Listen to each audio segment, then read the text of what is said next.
ବର୍ଷାରେ ବୁଡ଼ିଲା ଚାଷ ବଢ଼ିଲା ଚାଷୀଙ୍କ ଦୁର୍ଦ୍ଦଶା। ଲଗାଣ ବର୍ଷାରେ ସୁବର୍ଣ୍ଣପୁର ଜିଲ୍ଲା ବିନିକା ତହସିଲ କଇଁତରା ପଞ୍ଚାୟତ ବାଞ୍ଜିପାଲି ଗାଁର ଶତାଧିକ ଏକର ଚାଷ ଜମିରେ ପାଣି ଜମି ରହିଛି।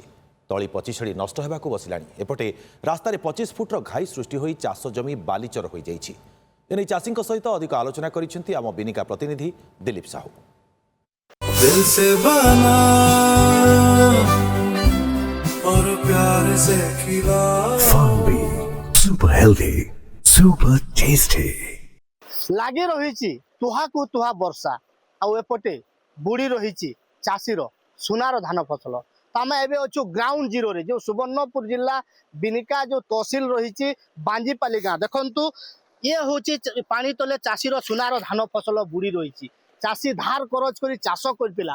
ଆପଣ ଦେଖନ୍ତୁ ପୁରା ଚାଷ ଦୀର୍ଘ ଦିନ ହେଲା ବୁଡ଼ି ରହିଛି ଏବଂ କିଛି ଜମି ବାଲିଚର ମଧ୍ୟ ହେଇଛି। ଏବେ ଚାଷୀଙ୍କ ଚିନ୍ତା ବଢ଼ିଯାଇଛି। ଏଠି ଚାଷୀମାନେ ଅଛନ୍ତି, ଦେଖନ୍ତୁ ଧାନ ଧରିକି ଅଛନ୍ତି, ଯେଉଁ ଧାନ ତଳି ରହିଥିଲେ ଧାନ ଧରିଛନ୍ତି। ଆଜ୍ଞା କେମିତି କ୍ଷତି ହେଇଛି ଆଜ୍ଞା? ଚାଷ ସବୁ କ୍ଷତି ହେଇଯାଇଛି। ଏକର ପିଛା 20,000 25,000 ଖର୍ଚ୍ଚା କରିକି ଯୋଉ আর ସବୁ ପାଣି ଆସିକି କ୍ଷତି ହେଇଯାଇଛି, ସବୁ ବାଲ ପାଡ଼ି ଯାଇଛି। କେନ୍ତା ଧାନ ମାନେ ବୁଡ଼ିକି ରହିକି ଧାନ ସବୁ ବୁଡ଼ିକିରି ସବୁଦିନ ବର୍ଷା ଲାଗି ରହିଥିବାର ଧାନ ସବୁ କ୍ଷତି ହେଇଯାଉଛି। ବହୁତ ଦୁଃଖ ଅସୁବିଧା ଆଜ୍ଞା। ରୋଡ ରାସ୍ତା ସବୁ ଘାଇ ମାରି ନେଇଯାଇଛି।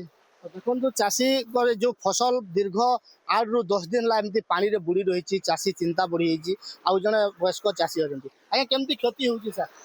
କ୍ଷତି ତ ବହୁତ ବି ହେଉଛି ଆଜ୍ଞା।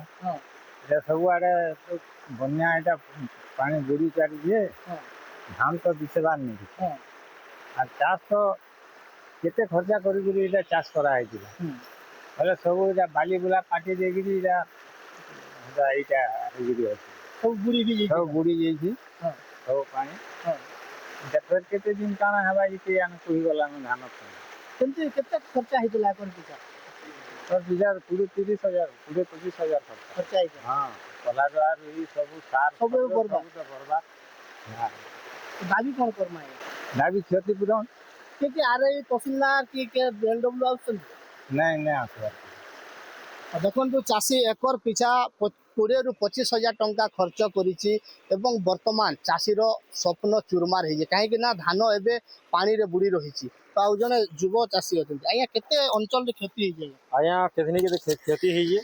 ଆରୁ ଆମେ ଯାହା ବି ଯୋଗେଇଥିଲୁ, ଯାହା ବି ଜାଣା କରିଥିଲୁ, ଆମର ଜାଣା ବି କରିଥିଲୁ, ସବୁ ଜାଗାର କ୍ଷତି ହେଇଛି। ବେଲ ବୁଲା ସବୁ କାଟି ଦେଇଛି। ଆରୁ ଆମେ 20-25,000 ଲେଖା ଦେଇକିରି ଆମେ ସବୁ ରୁଆ ଗୁଡ଼ା କରିଥିଲୁ। আর ଆମେ ସବୁ ବିହନ ସବୁ ଘିନିକିରି ଆମେ ଯୋଗେଇଥିଲୁ। ସବୁ ଜାଗାର 8 ଦିନ 10 ଦିନ ଧାନ ସବୁ ବୁଡ଼ବାର୍ ଲାଗି ଆମର ସବୁ ଜମି ମାନେ କ୍ଷତି ହେଇଯାଇଛି। ଦେଖନ୍ତୁ ଅଞ୍ଚଳରେ ଶହ ଶହ ଏକର ଚାଷ କ୍ଷତି ହେଇଛି। କେବଳ ଚାଷ ଜମି ପାଣିରେ ବୁଡ଼ି ରହି ଚାଷ କ୍ଷତି ହେଇଛି ତାହା ନୁହେଁ। ଆପଣ ଦେଖନ୍ତୁ ଏ ହେଉଛି ଦେଖନ୍ତୁ ଯେଉଁ ରାସ୍ତା ଯାଇଛି, ଏଇ ରାସ୍ତା ମହଦା ଅଞ୍ଚଳକୁ ଯାଇଛି ଜଙ୍ଗଲ ଦେଇକି।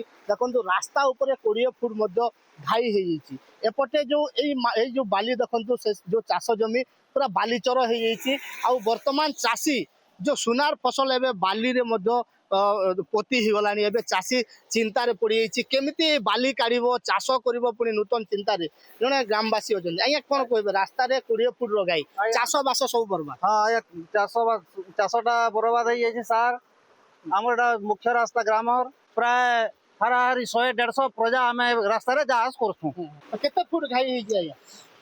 25 ଫୁଟ ତ ଘାଇ ହେଇଛି। 25 ଫୁଟ ହେଇଛି। ହଁ, ତ ଚାଷର ଅବସ୍ଥା କେମିତି? ଚାଷର ଅବସ୍ଥା କ'ଣ ହବ ଆଜ୍ଞା? ଧାନ ଆଉ ନାହିଁ ସେଠି। ଗଛ ଗୁଡ଼ାକ ସବୁ ପୋଇ ସଡ଼ି ଗଲାଣି।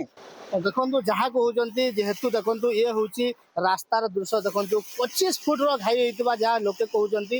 ଏଇ ଦେଖନ୍ତୁ ଯେଉଁ ଏଇ ଚାଷ ଏ ପାଣି ବର୍ତ୍ତମାନ ଚାଷ ଜମିରେ ଯେଉଁ ବାଲିଚର ହେଇଯାଇଛି, ତା ସହିତ ଦେଖନ୍ତୁ ଏପଟେ ଏକର ଏକର ଚାଷ ଜମି ବର୍ତ୍ତମାନ ପାଣିରେ ବୁଡ଼ି ରହିଛି। ଚାଷୀର ଚିନ୍ତା ବଢ଼ିଯାଇଛି।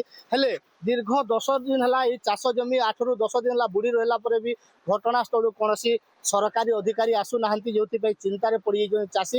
ଏବେ ପାଣିରେ ଯେଉଁ ଆଣ୍ଠୁଏ ପାଣିରେ ଚାଷ ବୁଡ଼ି ଯାଇଥିବାରୁ ଚାଷ ସବୁ ପଚିସଢ଼ି ନଷ୍ଟ ହେଇଯିବ। ସେପଟେ ଯେଉଁ ବାଲିଚର ମଧ୍ୟ ଧାନ ହେଇଯିବ।